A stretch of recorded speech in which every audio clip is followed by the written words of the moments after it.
could be. Truly amazing, considering that thoughtlessly blustering brother of hers and her shallow, self-important mother. Under Hester's steady stare, Dulcie bashfully lowered her eyes. I know. I mustn't allow myself to speak so negatively about myself. Nor think negatively, Hester added. You have focused so long on your perceived shortcomings, Dulcie, that you quite overlook your lovelier aspects, and in the process you convince others to overlook them as well. Now, turn around, take a good long look in that mirror, and tell me what you think. Slowly, reluctantly, the girl complied. Hester caught her breath in anticipation. As usual, Madame Ulrey had worked wonders with the pattern adjustments Hester had requested. Into the most current pattern of pinch-waisted dresses, Hester had instructed her to add a wider and lower corsage, with drapery folds which did not descend completely to the waist. The bodice beneath it and also the skirt were fashioned with several gores piped at the seams, with a slightly darker shade of apple green silk. As she'd expected, it created an amazingly slimming illusion. Higher heels than normal added to that illusion.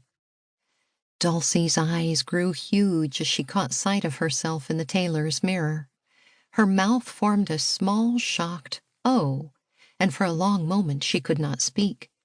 Finally, she said in a reverential whisper, It's lovely." Hester's eyes danced with glee. "No, it's you who are lovely." Indeed, the dress was even more becoming than Hester had imagined when she'd first selected the fabric and patterns. Cream and soft apple green complemented the girl's coloring far better than white and mint. Dulcie's hazel eyes glowed as green as the gown, and her delicate coloring fairly bloomed. "With your hair styled this way and that little touch of makeup we applied," Hester added the last in a whisper, "you have become beautiful. Absolutely beautiful."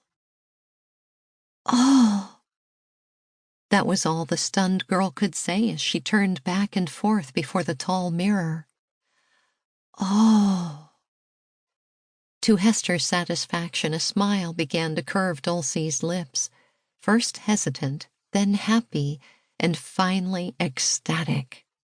At the same time, the girl's posture straightened, and she relaxed her shoulders, as Hester so often reminded her to do. Dulcie had a beautiful complexion, not a spot or a freckle in sight. She had a lovely bosom and delicate, expressive hands, plus a beautifully shaped mouth. A longish nose, shortish chin, and a too-high brow prevented her being considered pretty. But Hester had had girls with far greater flaws. In truth, she'd rather work with a sweet, plain girl than with a pretty, petulant one. Hester folded her hands neatly at her waist. "I take it you like the dress?" When their eyes met in the reflection of the mirror, Hester saw the glitter of tears in her young student's eyes. Dulcie nodded, for she seemed unable to speak, but that was all right with Hester. Though she endeavored never to reveal any sign of favoritism, Dulcie was without a doubt the favorite of her students this year. To see her so happy gave Hester a thrill of her own. But enough of all this sentiment. It was time for the ball. All right, then. Hester pushed up the spectacles that were always sliding down her nose. "Here's your reticule and your fan. Now let's go show you off to your mother and brother, shall we?" George Bennet, Viscount Ainsley, clearly was struck speechless by his sister's appearance. He'd been impatient to depart for tonight's entertainments so that he could sample Lord Solmes's renowned selection of cigars and brandies. When Hester and Dulcie reached the head of the stairs, he was pacing the foyer, slapping his gloves against his thigh and complaining to his mother about tardy females and their endless vanities.